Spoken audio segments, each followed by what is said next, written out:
Oh, mais le transgat là. Oh, il y a un cyclone. J'ai rien compris au cyclone.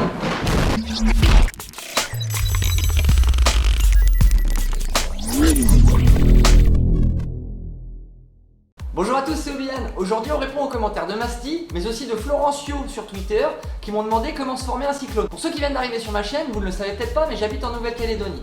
Et si vous avez suivi les informations la semaine dernière, vous savez qu'on a été frappé par un cyclone, le cyclone Cook. Voici quelques images de ce que ça a donné.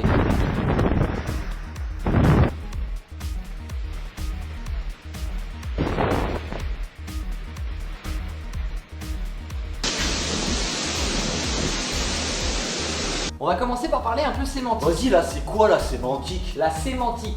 Bon, de français quoi. Vous avez déjà tous entendu parler soit d'ouragan, soit de cyclone, soit de typhon.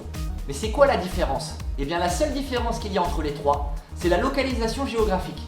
En effet, c'est le même phénomène météorologique, mais situé à différents endroits. En fait, on parle d'ouragan dans l'Atlantique Nord.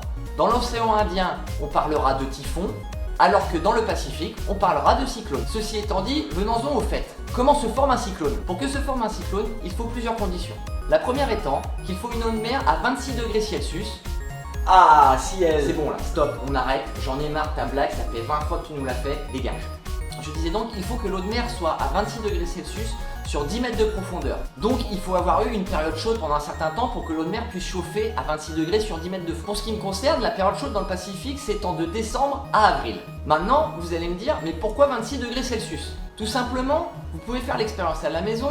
Quand on a de l'eau chaude, pas bouillante mais chaude, on a une évaporation qui commence à se créer au-dessus de la surface de l'eau.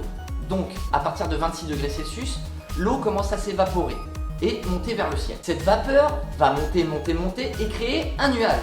Plus le phénomène continue, plus le nuage va grossir. Pour l'instant, on n'est pas dans un cyclone, on parle de dépression tropicale. Mais c'est sans compter un fait important, la rotation de la Terre. Et c'est à ce moment qu'on introduit un nouveau concept physique, la force de Coriolis. La force de Coriolis, qu'est-ce que c'est? Le mieux, ça va être d'imaginer tout ça. Imaginons la Terre comme un disque plat. Ah, je savais que la Terre était plate. Je l'ai vu sur internet. Mais non, abruti, la Terre est ronde, là c'est juste pour imager. Bref, mettons ce disque en rotation. Le but de l'expérience va être d'envoyer une bille en ligne droite sur ce disque en rotation. En regardant au-dessus, on voit bien que la trajectoire de la bille a été déviée. C'est dû à la force de Coriolis. Et bien pour un cyclone, c'est le même principe. La rotation de la Terre va donc entraîner le nuage, et à cause de la force de Coriolis, le nuage va lui-même se mettre en rotation. Maintenant que le cyclone est formé, nous voyons qu'au milieu, il y a ce qu'on appelle l'œil du cyclone. Au niveau de l'œil du cyclone, il ne se passe rien. Pas de vent, pas de pluie. C'est-à-dire que lorsque l'on est sur la trajectoire du cyclone, on va prendre du vent et de fortes pluies, mais lorsque l'œil du cyclone va arriver, il y a une accalmie. Et c'est là le danger, car les gens se sentent rassurés et recommencent à sortir. Alors qu'on va recevoir la deuxième partie du cyclone. Maintenant, tant que le cyclone est au-dessus de la mer, il va commencer à prendre en puissance. C'est toujours dû à la chaleur de l'eau de mer. En effet, la mer est chaude sur une surface énorme, et donc la vapeur continue à monter, et le cyclone grossit. Plus le cyclone grossit, plus les vents augmentent, et plus les pluies sont diluviennes. Une fois qu'il commence à toucher les côtes, et qu'il arrive sur la terre ferme, sa puissance commence à se réduire. En effet, la terre est plus froide que l'eau de mer. Imaginez-vous des vents à plus de 200 km/h, des pluies diluviennes, des montées des eaux, des glissements de terrain. C'est ultra dangereux. Pour preuve, le cyclone Cook qui nous a frappé a fait 1 mort et 4 blessés.